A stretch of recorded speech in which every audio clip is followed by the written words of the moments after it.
एक मुस्लिम होने के नाते मैं आपसे एक चीज पूछता हूँ, आप प्रोग्रेसिव मुस्लिम हैं, कि अगर मुसलमान और बीजेपी का इतना 36 का आंकड़ा है जैसा टीवी और अखबार में दिखता है कि मुसलमान बीजेपी से नफरत करता है और बीजेपी मुसलमान से नफरत करती है, तो वोटिंग के दिन वो क्यों नहीं दिखाई देता? नहीं, देखिए, मैं वही कहना चाह रही हूँ कि मुझे लगता है कि हमें इस पे डिस्कशन नहीं करना चाहिए, क्योंकि जो वोटर होता है वो ना मुसलमान होता है, ना हिंदू होता है, ना कोई और मजहब का होता है, ना किसी कास्ट क्रीड का होता है। हालांकि पॉलिटिशियंस ये अज्यूम करते हैं और इन मुद्दों पे लड़ा जाता है, लेकिन हम अभी डिस्कस कर रहे थे रामचंद्रन जी भी कि एक नोशंस जो होते हैं, जो एक नोशंस थे कि इन मुद्दों पे लड़ा जाएगा इलेक्शन, इन मुद्दों पे हम जीत जाएंगे, वो कहीं ना कहीं नोशंस इस तरह के रिजल्ट से टूट रहे हैं। जहां तक मुसलमानों की बात है, मुझे लगता है कि आपने यूपी के इलेक्शन का जिक्र किया, वहाँ पे भी हमने देखा है कि कहीं ना कहीं वोट शिफ्ट हुए हैं। तो ये तो एक इमेज क्रिएट की जा रही है, लेकिन जो असलियत है, जो सच्चाई है, वही की वहीं रहेगी। जो वोटर है वो जाएगा, वो अपनी सड़क, पानी, डेंगू, इस तरह के मुद्दों को लेके जाएगा।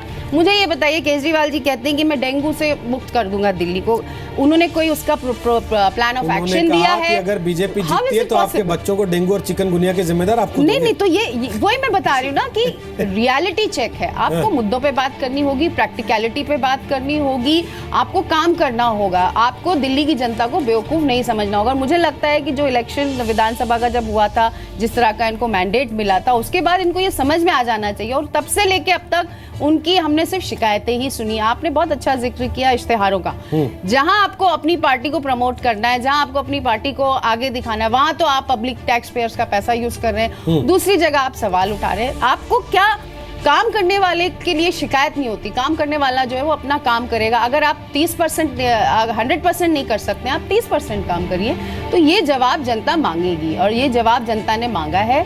और इसके लिए सबसे बड़ी बात यह है कि इस वक्त हमारा जो डेमोक्रेटिक सेटअप है उस पे सवाल उठाना केजरीवाल जी के लिए बहुत भारी पड़ा। ईवीएम पे सवाल उठाना, उसके बाद अगर आप जीतते हैं तो आप इलेक्शन प्रोसेस को मानते हैं, आप कहते हैं कि हम जीत गए। चलिए, दो नतीजे आ गए, देखिए दो नतीजे आ गए हैं। अभी तक रुझान आप देख रहे थे, जनकपुरी वेस्ट बीजेपी ने जीता है, तिलक नगर का एक वार्ड आम आदमी पार्टी ने जीत लिया है, जनकपुरी वेस्ट और जनकपुरी साउथ से बीजेपी जीत चुकी है, राजेंद्र नगर वार्ड से बीजेपी के परमजीत राणा वो चुनाव जीत गए हैं, तिलक नगर वार्ड से आम आदमी पार्टी के उम्मीदवार ने सीट जीत ली है, सीलमपुर वार्ड से बीजेपी की शकीला बेगम चुनाव जीत गई है, मदनगीर, खानपुर और पुष्प विहार से बीजेपी चुनाव जीत गई है। तो कुल मिलाकर ये नतीजे इस समय आने लग चुके हैं, और उन नतीजों के बारे में हम आपको लगातार आगे भी जानकारी देते रहेंगे। तिलक नगर वार्ड आम आदमी पार्टी उम्मीदवार ने जीत लिया है, जनकपुरी वेस्ट और साउथ बीजेपी ने जीत लिया है,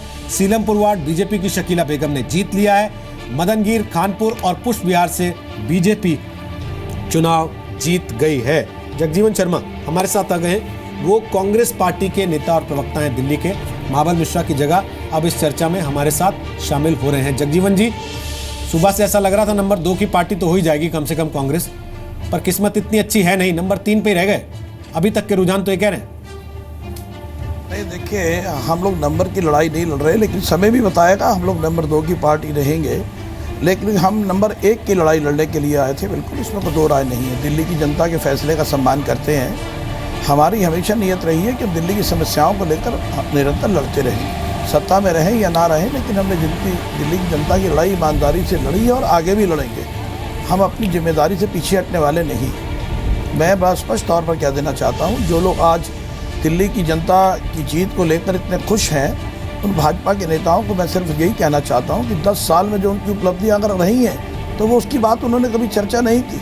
आज वो मोदी जी के करिश्माई नेतृत्व की बात कर रहे हैं, और ये करिश्माई नेतृत्व उसी तरीके से टूटता है जैसे आज सर मैच या तो हारते हैं या जीतते हैं, मानते हैं ना इस बात को आप? अब अगर वो जीत रहे हैं तो अच्छा खेलने की वजह से जीत रहे होंगे कि लप्पे से जीत गए?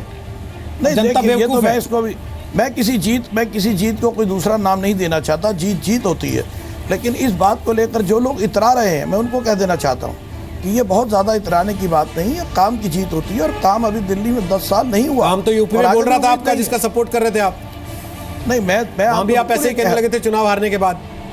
नहीं, किसको सपोर्ट कर रहे थे हम लोग? अखिलेश यादव के साथ आपका गठबंधन नहीं था, काम नहीं बोल रहा था वहां पर? नहीं, किसके साथ हमारा गठबंधन नहीं था? हमारा प्रदेश की बात कर रहा हूं सर। हैं? यूपी की बात कर रहा हूँ, यूपी की। नहीं, आप देखिए यूपी की अगर हम बात करेंगे तो यूपी के अंदर हमारा किसी प्रकार गठबंधन था, हमने ईमानदारी से गठबंधन की लड़ाई लड़ी।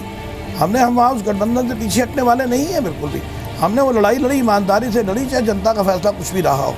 आज दिल्ली की लड़ाई भी हम ईमानदारी से हमने लड़ी और आगे भी लड़ते रहेंगे। हम किसी करिश्माई नेतृत्व को लेकर नहीं चल रहे हैं।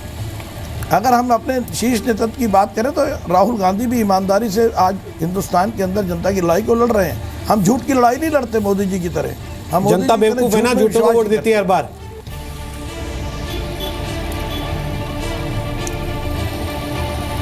सर, जनता को मूर्ख मानते हैं आप लोग कि बेवकूफ है जनता, झूठों को वोट दे देती है हर बार।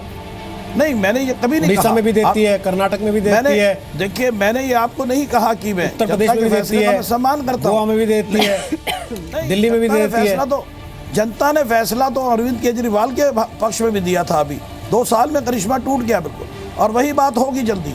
हम ये कह रहे हैं बिल्कुल। 3 साल के अंदर मोदी जी ने कोई कार्य नहीं किया हिंदुस्तान के अंदर ऐसा जिस पर लोग गर्व कर सके। दिल्ली के लिए उन्होंने कोई ऐसा कार्य नहीं किया जिस पर गर्व किया जा सके। हार और जीत को आप ना देखें, हार जीत को मायने नहीं रखती, लेकिन जनता के हित के लिए नीतियां बनाना ये जीवन जी आपके लिए मायने नहीं रखती होगी, राहुल गांधी के लिए भी नहीं रखती क्या? क्या चीज? हार और जीत?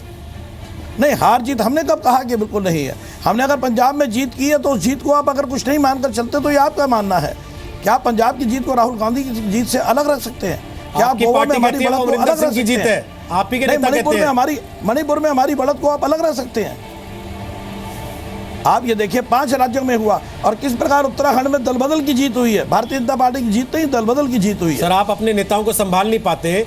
दिल्ली में आपके नेता टूट टूट के बीजेपी में जा रहे हैं। तो जहां तक संभालने की बात है, जहां तक संभालने की बात है, अगर कोई व्यक्ति अपने सिद्धांतों को छोड़कर अवसरवाद की राजनीति पर जाता है तो ये किसी पर किसी का बश नहीं है, अंकुश नहीं है।